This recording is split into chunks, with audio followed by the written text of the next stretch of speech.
topics and opinions expressed in the following show are solely those of the hosts and their guests and not those of W4CY Radio, its employees, or affiliates. We make no recommendations or endorsements for radio show programs, services, or products mentioned on air or on our web. No liability, explicit or implied, shall be extended to W4CY Radio or its employees or affiliates. Any questions or comments should be directed to those show hosts. Thank you for choosing W4CY Radio.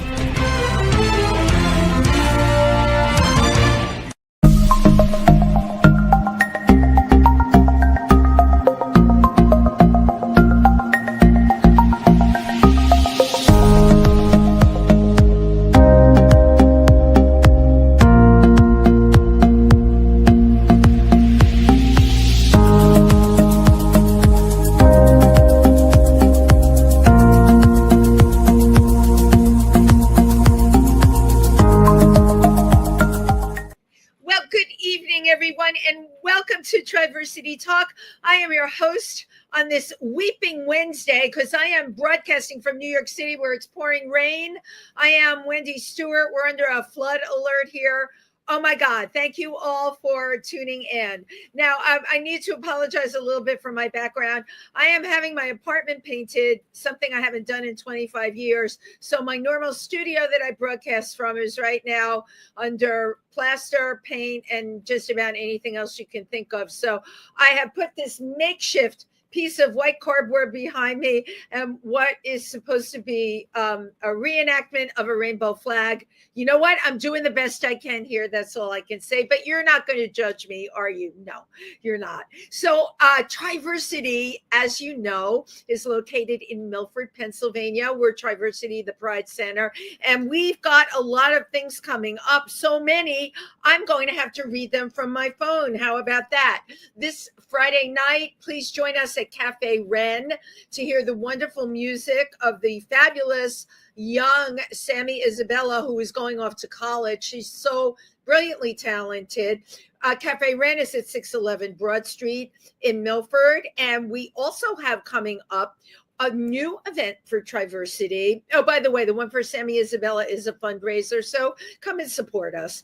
And we have another new event coming up. It's called First Thursday, and that one is going to be at Doug Koch's. It's now the first Thursday, August 7th.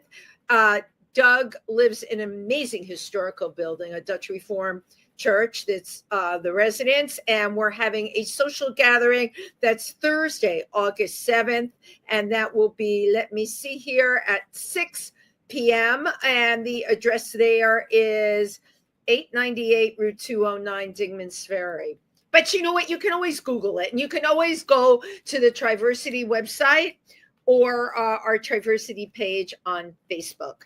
Now, I mentioned that this event is going to be at a historical building, the first Thursday that Doug Koch is having. And that brings to mind my guest tonight.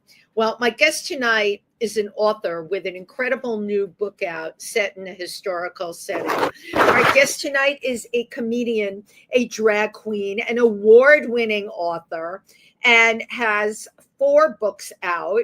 And the newest book is called Freedom to Love, which was a finalist for the American Fiction Award for Best LGBTQ Fiction. Now, it's a highly provocative, historical fiction story that's going to make you wonder, can love flourish under extreme imbalance? Please welcome the one and only fabulous Jezebel. Hello. Hi, everybody. Hello, darling. So glad to be here. Oh my God, looking forward. Whenever I have you coming on the show, which is a lot, you know, I think you've been on my shows more than anyone because you keep writing books. What's up with that? Well, first of all, thank you. I always love coming on here with you. Me It's too. always a great conversation. And yeah, I got to keep everybody busy. Got to keep the readers happy. Right. And got to keep the podcast popping, right? It is, but it amazes me because, all right, I'm going to just jump right into this. Your newest book, The Freedom to Love. Can everybody see that? It's got a little shine on it. Not only your books are riveting, but I love the way, like your last book that I read, Blood Rouge, brought in, the times of Nazi Germany and made it very, very real through the way you use words in description. And I found that same feeling with The Freedom to Love. You took me back to plantations, slavery, and something none of us thought about in those days, LGBTQ people, which obviously existed. But you really had to create the characters, Jezebel, from that mind of yours. I don't know how you do that. Yes, I really became each and every one of them in a sense, and tried to think what it would be like to embody the differences that each of them represented. So they're all a little different. They all offer something to the tale. And to your point, I thank you so much for saying that you liked it and talking about Blood Rouge. Yeah, and so, I tried to think about the fact that there's a lot of factors that I know are going to come out tonight. But to start with, it was like we have heard so many different stories about white slave owners who essentially raped and took advantage of all of these African American, these Black women, these Black, right? And so we hear one-off stories of, love, quote unquote, but there was incredible imbalance in those love, in that love. But we've never heard, or I have never heard, of a story about two men in this situation. And nobody, I think, has. And we know that certainly was going on in those days. But again, swept under the rug. Yeah, it had to have existed. But the power dynamics that you alluded to that have to have also existed is something that I think even today there's a fear of talking about. And so I really wanted to unpack a lot of that.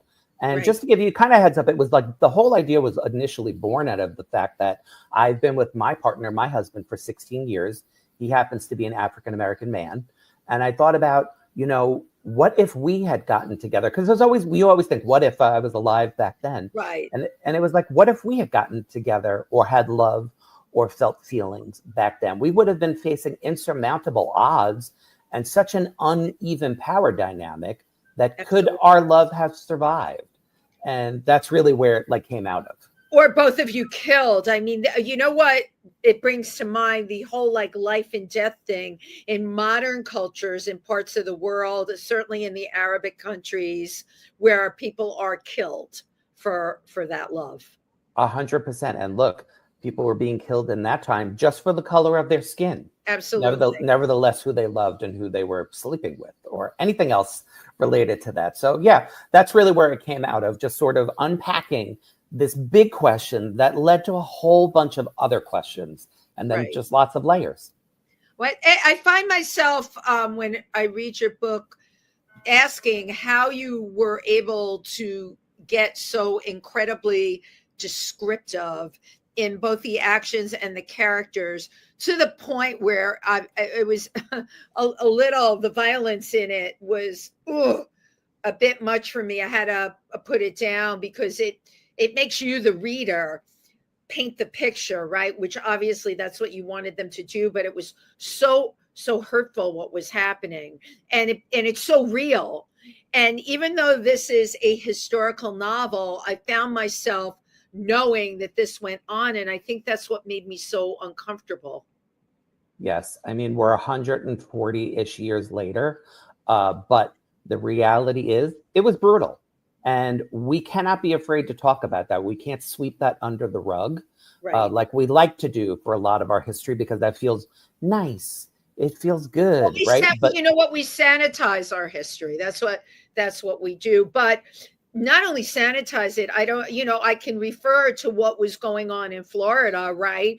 Where they were pushing anything that had to do with this time period in an honest way off the plate of the teachers that were teaching it in school. And that's exactly right. And so this is where I come in with the plate, the platter, right? The whole smorgasbord that I'm going to shove in their faces, because we do need to keep talking about these things.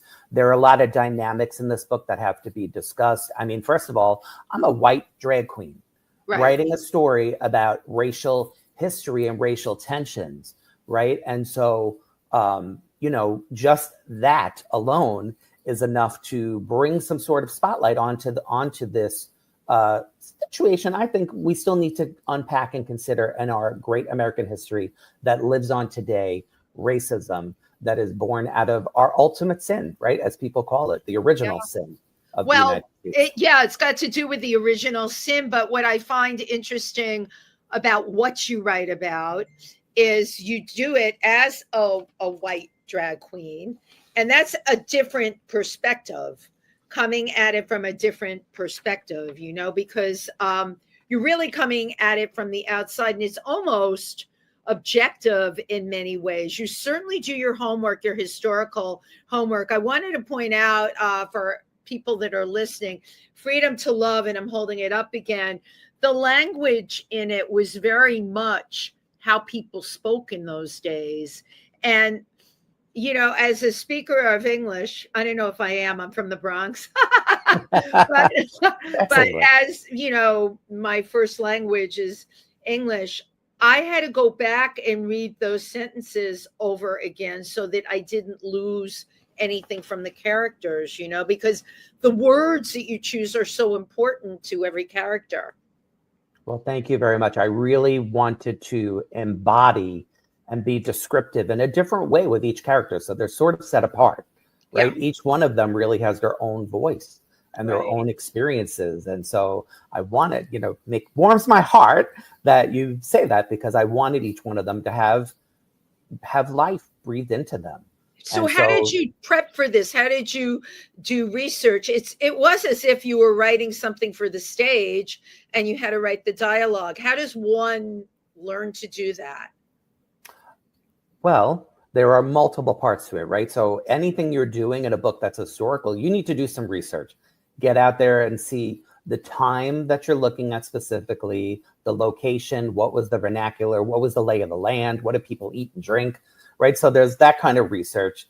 And that's all online, right? You would do that online. Yeah, I do a ton of online research because you have to, right? And then it really becomes the creative part. You have to take a stand on who somebody is, and then you have to make that really come alive, right? Yeah. And that's the imagination part, which is a whole lot of fun. And then it's finding the right words to match that person. So, it does take some work, but I thoroughly enjoyed writing this book. As difficult as it was, it really felt so passionate for me. And I think that comes out, or I hope that comes out. It totally came out in the book. And it's still interesting to me that you could get that vernacular, because me as a reader had to go back and almost translate the sentence, because my ear isn't tuned. Maybe if I were Southern, maybe that would have made it easier for me. But I went back because I didn't want to miss any of the meaning. Okay, or the phrases that they used then. Language was different then, especially down south. Exactly, even now, there's phrases that people use that are very Southern. There's phrases people use in New England that are very New Englandish. But it's important because it's what drives the character. Exactly. So it's like, bless their heart, right? Which they say in the South, or I, as a New Yorker, and as a New York Jew, say Meshuggah and Fakakta and Fashtunkana and all this stuff. So it's, you have to take it to who the person is, the time they are, and the location. And by the way, if you're from the Bronx, that's English. I like to call it the King's, because the King's English. To anybody who uses any other dialect in America, this is the real American dialect. Bronx is the King's English.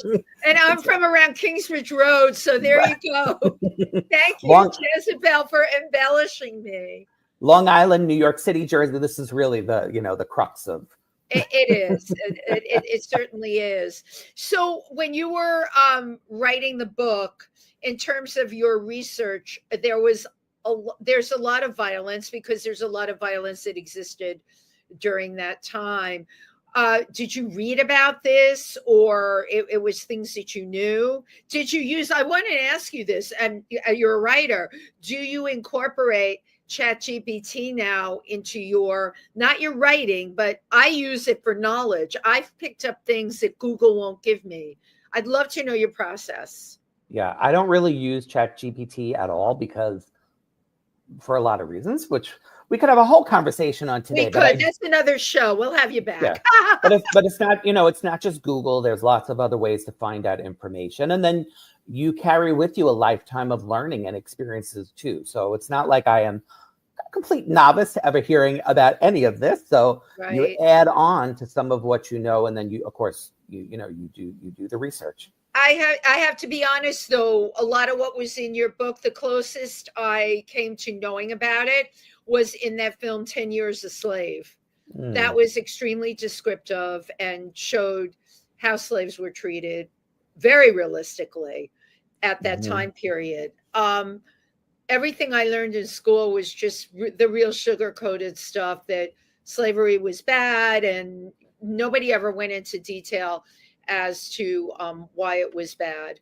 But I love the way you, and not doing a spoiler alert, but how you empowered your characters of color as we got towards the end of the book. I'm a big person on happy endings, and I didn't know how it was going to turn out. And credit to you, because you had me like completely riveted. I went to bed at 4:00 in the morning so I could finish the book, Jezebel. Wow, now that is the highest compliment any author could receive. Mama had to use cover up under her eyes the next day, and things that would shrink the wrinkles, because I couldn't put it down.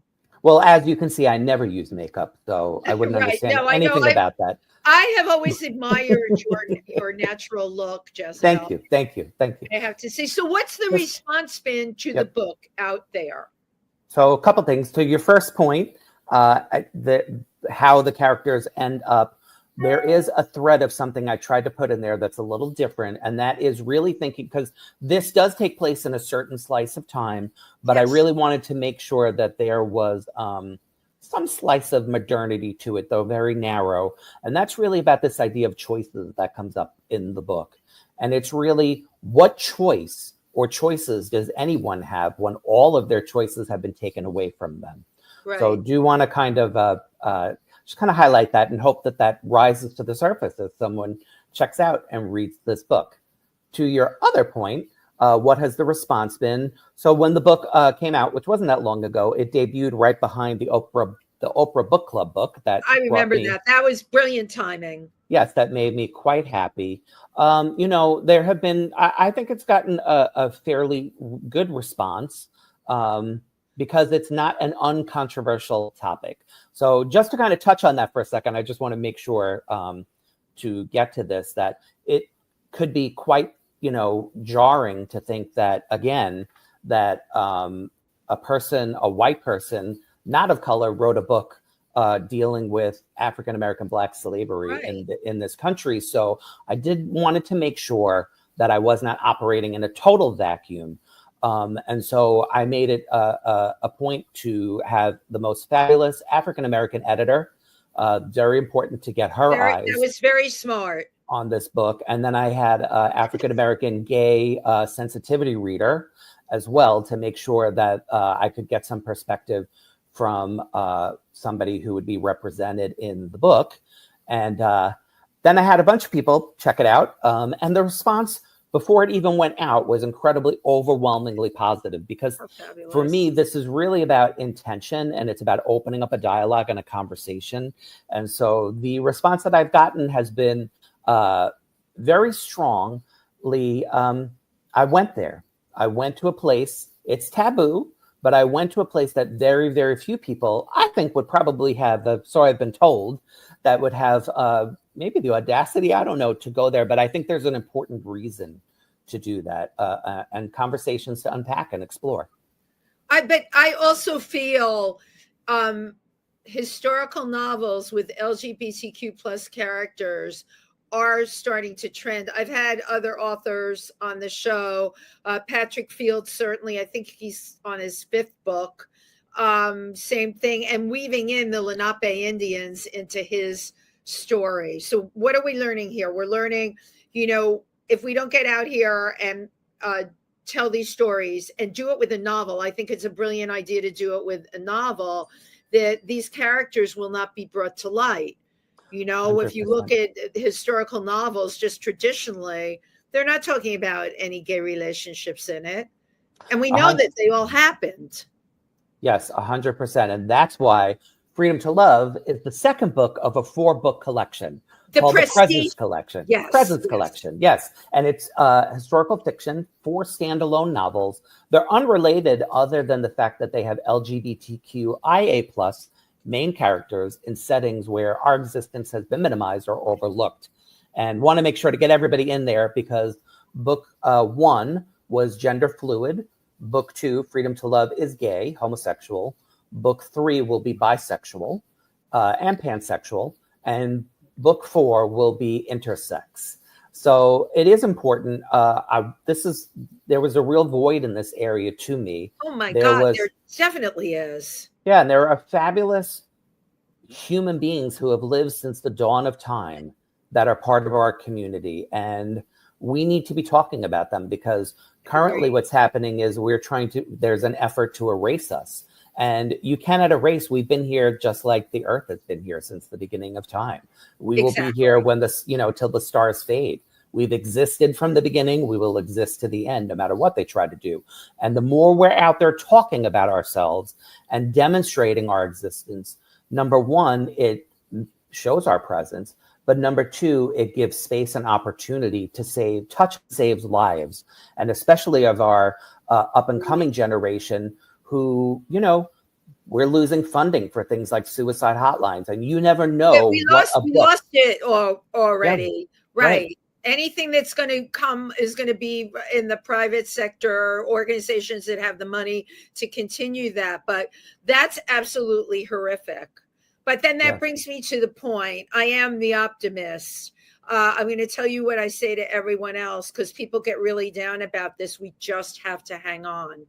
I cannot believe the pendulum won't swing. And a lot of these things that have been done can be undone. In history, if you study presidents that have come in, and even with what happened with our environmental protections on the first go around, got rid of all of them. Then our second president came in that we had on the last 4 years before this one. He turned it completely around, turned all that. Now we're back to all of it going down the tubes again. But you can't lose hope. And what I feel by you writing these novels, I feel that you are giving people hope because there's nothing better to me than no matter how things are upsetting out there, to be able to, exactly what I did, get in bed with a good book that you can't put down, have quiet around you, not be on Facebook, not be on TikTok or all that other stuff, to just be reading the book. I'm such a purist. I insisted on getting it in the tangible. I want to smell the pages. I appreciate that. I love it. I love to hold a good book, but lots of people like to read it electronically. I'm totally good with that too. Yeah, absolutely, because you have to expand your audience all over the place. 100%. And yeah, it's important. All of these things to me are important to spread hope, right? Yeah. That's central to, I think, our most important mission at the moment. And I agree with you. Everything, the pendulum swings. They're going to do horrible, terrible things. But you know what? They won't last forever either. Nobody does. Everybody has a time, date, stamp, expiration, where, as we've discussed before, in my belief, everybody's going to meet their maker at some point. And the pendulum swings back. And so I, too, am a buff of presidential history. And so, yeah, presidents come and they do all kinds of stuff.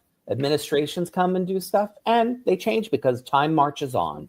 Right. And you just have to hope that you survive it. And to me, that is certainly a theme in both Blood Rouge and Freedom to Love.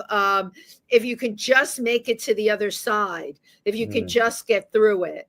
And both books are really great examples to give hope that these characters can make it through. Yes.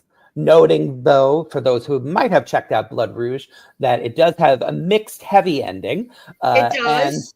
Right. And so, but there is in that book, the important message really comes out is, what does it mean to have self-ownership and survive too? What does survival look like? right? Right. And survival can mean many different things to make that point, right? But Yeah. all of these, to your point, is really about where do I take control of me when others really want to have their say in who I am and what I do. But it's hard because we talk about this all the time. All you've got is control of yourself, your immediate environment. We can do deeds of kindness. We can do things, Triversity is a pride center. We have open hours. People can come in and talk. We also have a library, which I would like to get your book for the Triversity library. I don't know, Done. remember if we have Blood Rouge there or not yet, but Let's do it. people, teenagers, young adults, or people of any age can come in and grab a book, all right, and feel better because they were able to take their mind off of the things they can't control and read about things. It takes you away. And I think right now, and you leave with information. It's not like you're going into la la land and blocking out, but you leave with information. I think that's a gift, Jezebel. And I think that's what you do as an author. I want to talk about your first book was The Harlot's Guide to Classy Cocktails. Yes, my good old trashy, fun book about drunk drag queens and delicious cocktail recipes was a whole lot of fun. Been out for a hot minute. It's always done quite well. I call it the perennial favorite. It includes drag queens, some of the most popular drag queens from around the world. Every single continent except for Antarctica is represented. Wait a minute. You're bursting my bubble. There's no drag queens in Antarctica? You know what? I think we should get on a ship and there should be like, a thing where we descend on Antarctica, like penguins. Jezebel, I can hook you up for that. I'm not kidding you. I know scientists up there. People need something to brighten up their day a little bit. It is cold. And yes. How many glaciers can you look at, right? we need a boat full of drag. This is a great idea. I love brainstorming with you. We need to send a boatload of drag queens up with one of those research vessels, to bring a little levity and a little color to a place, pardon the pun, is very black and white because they've got endless hours of darkness. Okay. And then there's just white ice and snow everywhere. Great idea. Let's do it. Make it happen. I'll get my fur, my fake fur. Don't start sending me hate mail. Oh, I know. Forget it. Oh yes, you said it. This is a national show, so anything could happen. So I've had you on for Jez's Jesus Love Juice. You preach in that one. Tell us the story behind that book. Sure. Jeza's Jesus Juice, a drag queen's Christian devotional, as you are aware, was the first and only Christian devotional written by a drag queen anywhere in the world. And it was a very important book to me. It was a project that came to me in the middle of the night. It was something I was meant to write, and the process and the book came about quite quickly and has been definitely a hit. It got lots of attention, as we know, lots of news media attention. And with that, waves and waves of endless threats and, all kinds of crazy stuff. People need to just get over themselves. Yeah. And with any of this stuff, because believe it or not, every book I've written now at this point gets a lot of this, comes back from the public, right? And it's the LGBTQ hating public who just uses these things as an excuse to want to tell me how terrible we all are, how horrible I am, how they hope I die. But anyway, I don't mind because it just doesn't really affect me literally in any way whatsoever. Of course. Except it makes me proud of the books that I wrote, because it makes me know that we really need this and other people need this kind of cover. And I'm happy to provide the space for people to think about, pray about, talk about things that maybe they may not have, or think about things that they may not have an opportunity to do safely in another space. When, I will say with those first two books, you always use your comedy. And I think that's brilliant. I feel that reaching people through using one's comedy is much better than shoving your opinion down somebody's throat, right? If you can make people laugh, it really creates an opening. Because I feel no matter where I've gone in the world, even some remote places, I didn't speak the language, it didn't matter. They would look at me and laugh.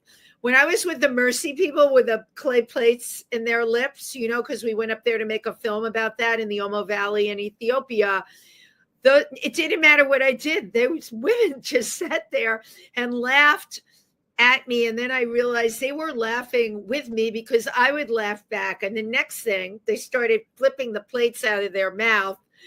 And I held it up to mine where there was no way to fit it in. Theirs is in their lip, actually. That became hysterically funny. We were culturally about as far different as you could get. We did not speak the language at all. And yet we made eye contact and we laughed. And you're a storyteller.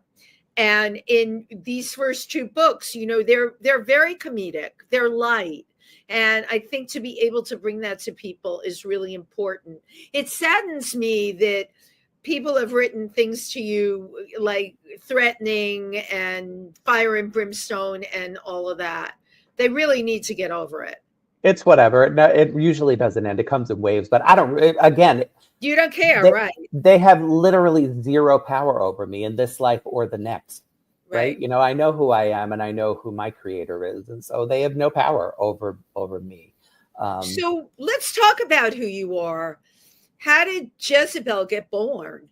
Sure. Well, quite a while ago now. I can't tell you the exact amount of years because I'm getting old and I just can't remember things. This happens. Girl should never share her age. Yeah. Well, this happens when you hit 29. Thank you, darling. So, I know I experienced the same thing recently. Yes. Oh, yeah. I wasn't thinking. I was thinking 25. So thank you. So I had written a web series called Jeza and the Bells about three drag queen superhero sisters who have to save the world. And it was called Jeza and the Bells. And this character, Jeza Belle, was in it. And it was really came out of the idea that, I'm very grounded and all of my stuff connects somehow biblically in many different ways. And so, Jezebel in the Bible is the most loathed, one of the most hated figures next to Judas, right? She's the worst woman. And drag queens are vilified, right? And so to me, God always moves and works through the things that we think are the worst and the most unworthy. That's really the story of the Bible over and over again. And so Jezebel and this idea of these drag queen sisters saving the world from themselves, from their own humanity, is where my drag began. And so I was producing this, had no intention actually to be Jeza, was going to just be part of the production. I wrote, produced, we're directing it. Was this your first thing? This is pretty extreme for someone's first thing. It was my very first thing. And we casted the two sisters. They were fabulous, but I couldn't find somebody to really be Jeza. And so I decided to play this part with no experience, no acting, no nothing. It was a lot of fun. And after that, I started getting asked to do a whole bunch of stuff. And a lot of it was writing. And so I wound up with a couple of my own columns here and in the UK. And that's really how Jezebel was born. Wow. It's biblically grounded, right? Because I think drag queens have religion too. And we drink and cuss and we sleep around, and we also believe in God or deity or faith or spirituality in many different ways. And that's really where my drag came out of. Then it's progressed over the years. I love it. Did you show this writing ability when you were growing up, or was it something that came upon you? I wrote that. Then I wrote a couple screenplays, won some awards, and then was out of all things for a bit of a while because I had some ill family members. And Jeza's Jesus Juice sort of restarted everything. And as soon as that was done, literally the minute I finished writing Jeza's Jesus Juice, I began Blood Rouge, began Freedom to Love, and I already have the next one's coming out soon. I'll be happy to share a little at the end if you like. Yes, I do want you to do that. Yeah, because I know anyone who's listening would want to know more about that. But I want to know more about who you were as a kid. Were you the kid that locked themselves in the room and wrote? or did you do sports? I know, I'm just joking. Tell me Actually, I did. You did? Actually, well, I mean, not extreme sports, but I did run track, and I was pretty fast, and I would run the sprints. Wow. Yeah, but I was a very basically who I am today, but because of my sexuality, faced a lot of challenges, and that made me really go into my shell publicly, but not if you knew me. Then privately, I tended to still be the same sort of like messy ham that I am today.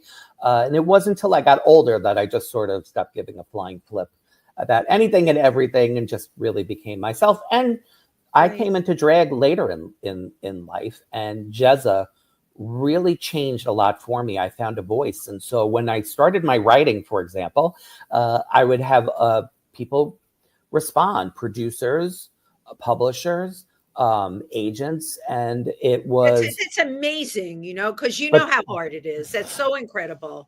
But they didn't want to work with me if I kept the name Jezebel. It was, we love your work. Can you use a boy name? And so I refused to use my boy name. I am Jezebel. Yeah, because Jeza is what gave me voice, number one. And number two, why can't I use this name? People use all kinds of names. And so how dare you? And so, I let things pass by that I probably had opportunities, but, I thought I'm going to do things on my terms, and whatever that looks like, whatever that is, I'm good with that. And I'm great with where I am and where things have evolved today. And look, I'm talking about things that really matter to me, Well, so these books are wonderful vehicles to get your opinion out. Certainly doing comedy is another way. When you write I do stand up and I can vent about the things that bother me. But when you put it in a book, this is a tangible thing that someone can take away with them. They can go back and reread it. And I totally love that you're doing this. And I'm sure when you show up to do readings, they don't have anybody that's like you that shows up to do readings. No, and on this book, the thing that they always want to talk about is the mother, Mrs. Anna, because she is just pure terror and terrible. And so people, anywhere I go, if they're talking about this book, that's what they want to get to. People say and that brought me to where I wanted to go. Were any of the characters in this book based even lightly on people that you knew? So she really is the embodiment. The mother is horrible when you go to read the book. And she really is the embodiment of all of the terrible racist people that we have that exist here in this country and have over the arc of our own history. Right. And so I really wanted to make sure she represented every vile thing that you could think one could represent, including your own sort of well, I don't want to give too much away, but her own vices. Let's put it like that. Right. Hidden vices. Yeah, her own hidden vices, right? Because she had a very surprising history to her as well. And I will just leave it at that. While I was reading that, I saw Joan Crawford playing her. I thought she would be so, if I were casting it, Joan Crawford would have been so great in that role. I love that. Actually, this whole time I've had in mind, there's the actress, and her name just left my mind. She's in The Black Serpent. She was also in Harlots, the TV show. She's a British actress. She played Alpha on The Walking Dead. She's a phenomenal actress. Phenomenal. Her name's out of my mind, but I thought she could play. When the show's over, it'll come back to you. Yeah, she could play this horrible, wicked woman, I think, and she would do a phenomenal job. And then also I would give a shout out to my favorite, she really is probably my favorite actress, Cate Blanchett. I really would love her to do that. It would be a stretch. Yeah, absolutely. So do you have plans on taking this to stage or to film? I would love for it to go to film, to be honest. I think it would be quite a movie. Provocative and evocative, and that would be a wonderful life goal if that were to happen. Hopefully, it will grow wings and fly right into the right producer, right into their lap. And if you watch Netflix, as I do, not a lot, but I use it to relax, believe it or not. I watch a lot of shows that are filmed in other parts of the world because their characterizations and perceptions are so different than here. But two men being together or two women being together, it just totally goes in those. It's totally normalized, right? Yeah. And it's not normalized here, which made me think, in the telling of your history, it's normal in a television show if it would be done probably elsewhere and then sold back to Netflix. Girl, I got big plans for you. That's all I can tell you. Let's go. Netflix It is should good. be like Netflix should come a knocking, because it's a great story. Thank you. And, I do want to give shout out to my two main characters, Yes. Arthur and Samson. Just share. This is who it's all about. It's a love story at heart, even though it's a hard to digest love story at many points. It really is a love story at heart about a white young guy who inherits his father's plantation and falls in love with his childhood friend who happens to be a black male slave. And so it's really, you have one who is idealistic and you have another who is realistic and has to deal with what actually happens day to day and has to live with those things. Whereas the other really has privilege of choice and of movement and of everything else. There were a couple of times when I was reading it, I wanted to jump through the book and smack Arthur, the idealistic one. Mm-hmm. I wanted to say to him, Mary Sunshine, snap out of it. Yes. So in some ways he's a slow burn, right? To figuring things out. He has good intentions at heart. Absolutely. But it takes him a while to figure out and to be helped to figure out what that actually means, because sometimes we really need to learn from others around us that love us. And sometimes we're learning difficult truths. And so, I think back in my own relationship, right? And the difficult truths I've learned over time as a white person who walks around in this country day to day with privilege. And unless you were in those shoes and you can experience it, which you and I will never be, but we can get to understand more. And so I've shared before, and it's in, I believe it might be in Jeza's Jesus Juice. Can't remember. It's definitely been in Huffington Post. I believe I wrote about it. I remember one of the times when I first was with my partner way back at the beginning. And I remember we went out to dinner and he was totally annoyed with the waitress and I couldn't figure out why. And I thought, what is this guy's problem? Right. And then after not even after, she went away and he pointed out, you don't realize that the waitress never addresses me, never looks at me. I knew you were going to say that. Yeah. I have experienced that with other actor friends of mine. Thank you, Jez, for bringing that up. It really opened up my mind. And so since then, it happens all the time. I get brought the check, I get asked what we want, etc. And so I share that to some degree, it's overwhelming, and yet I don't wear that every minute of every day. Right. So how dare I, in a lot of ways. And so it's great to learn from the people around you, because we need to learn from each other. That's how we do better by each other. That's how we improve. Yeah, agreed. And it's funny, I was going to ask you that because you mentioned that your partner was of color. And but again, you all are living in the Northeast. I think it's very different in New York and LA than it is in a lot of the other places in the country. I know for a fact that it is. I mean, my maiden name and my married name are both Jewish. And there are places in this country where I would be a little bit apprehensive of going. I had an incident happen, believe it or not. I remember at Disney World. And some guy was trying to push ahead in the line. He had all his kids with him.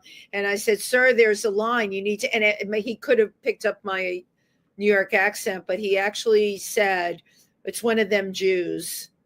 That's what he said. And I still to this day, and I'm sharing that with you, I was like, whoa, I'm in Orlando, Florida. And someone just said that to me.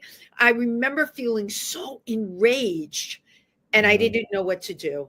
I absolutely. So imagine that every minute of every day. And we shouldn't fool ourselves. It happens every day, every minute, every second in New York City. in Los Angeles, in London.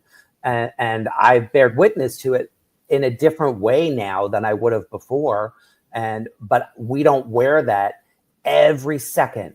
Everywhere we go, everybody watching us. And so that was, I tried to make sure that was highlighted in the book as well. I'm glad. I thank you for that. Now, you travel to other places. I know you are a judge in film festivals. How did that all happen for you? Yes, so I have been judging for a few years now. The Love and Hope International Film Festival takes place in Barcelona. The North Film Festival, which moves around, it was in Stockholm, Sweden, came to New York City. I believe it's going to Barcelona this year. Or in 2026 too. So it's floating all over the place. That has been a lot of fun. I'm a jury member, and which is a judge for the LGBTQ plus films. And also I've had the privilege of being asked to come and talk about writing gay LGBTQ characters and making them real. And so it's been, that's definitely been a whole lot of fun. And so, I like to definitely take it, not just here, but abroad. And I will be in London at the very beginning of October. I have a bunch of stuff lined up. So all my UK Brit people who I am a big Anglophile, they all know I love the UK so much. It's really my second home, I feel like, at this point. I love it. Big space in my heart, but I will be back in just about 2 months. And I'm looking forward to that. Very, very, very cool. And I want to share with you, we're doing Jed Ryan and Clover, and I'm going to be doing the Q&As for the LGBTQ Film Festival at Jersey City, which I believe is August 16th. Yeah, that's coming up. And it's short films, which is great. But we're going to get the message out there, which is wonderful. And again, creative is, to me, one of the best ways to do it. You engage your audience, you can make your point that way. Jezebel, I want you to tell me what's coming up in your upcoming books. Sure, absolutely. Well, I'll give you a little bit of a teaser. Next book, book 3 of the Presence Collection is coming out. I'm not going to tell you the name yet because that's going to be revealed a little bit down the line, but I will tell you that it's bisexual and it will take place during biblical times. And I'm quite excited about this story that I can't wait to unveil to the world in the fall. And then the final book will come out sometime in 2026. And again, it's featuring an intersex main character. At the same time, I am right now getting close to completing my first dark mythological fantasy thriller. So be looking for that hopefully sometime in 2026. It will be book 1 of a 2-part series. And so lots of writing coming down the line and a whole bunch of other books planned. And it's just amazing to me. I don't know how you can, especially working on 2 different books at one time that are vastly different. I don't know how you split your brain in that way to be able to do that, but damn, that's a gift. Yes, it's called being crazy. Pretty much. That's it. How I approach most stuff. We've got 2 minutes left. What would you like to share with your audience? Sure. I most importantly would like to share, going back to what we spoke about before, art to me can save lives. It can touch lives. Yeah. Right. And so having conversations about things that are difficult, being visible, these things are very important, no matter what we're talking about, because they have the chance to change the world or change the world of somebody. So I thank everybody who would even just take a chance and take a peek at any of my work, be it from comedy, come see me, to reading any of my books. And thank you. I appreciate it. Where can people find your books, Jezebel? Well, really, they can find them all over. But they, of course, can go to Amazon. They can go to the publisher. Go to my website. IamJezebel.com, or follow me on Instagram at IamJezebel. So even though it's Jezebel, 2 words, it's 1 word for the sake of my website and for Instagram. And you can find me there. Go to Amazon, go to your local bookstore. If they don't have it, demand it. Demand it. Yes. Demand that they have it in the local bookstore. Exactly. Or bookshop.org also. Oh, bookshop.org. I'm so thrilled to have you back. I even, sometimes when I run a rerun, I like to rerun your shows. I am a great fan of yours, and I have yet to make it to one of the signings because they always conflict when I am doing a performance. But one will happen when we don't have that happen, right? Absolutely. And I'm a great fan of yours too. And I love you to death. Thank you so much for having me on your show today. Well, thank you so much. And I always do this little hokey thing. I like to take my pictures off the computer. So before we go, cheese.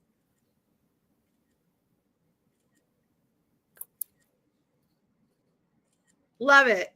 Thank you. I have a whole collection of those. Maybe I'll do a gallery showing with those or something. I think that would be fabulous, actually. A quilt. Isabel, thank you so much. Thank you to everybody who tuned in with us. And if you are in the Milford, Pennsylvania area, please stop by Cafe Ren on Friday night. The amazing Sammy Isabella will be entertaining. And of course, the proceeds go to Triversity. And this remarkable young woman is going off to college. Just, I am surrounded by inspiring artists of all ages. What can I tell you? I agree with you, Jezebel. It's the art that will get us through in the end. Mm-hmm. Absolutely. And faith, but that's my belief. Absolutely. Thank you, everybody. See you next week. Bye-bye.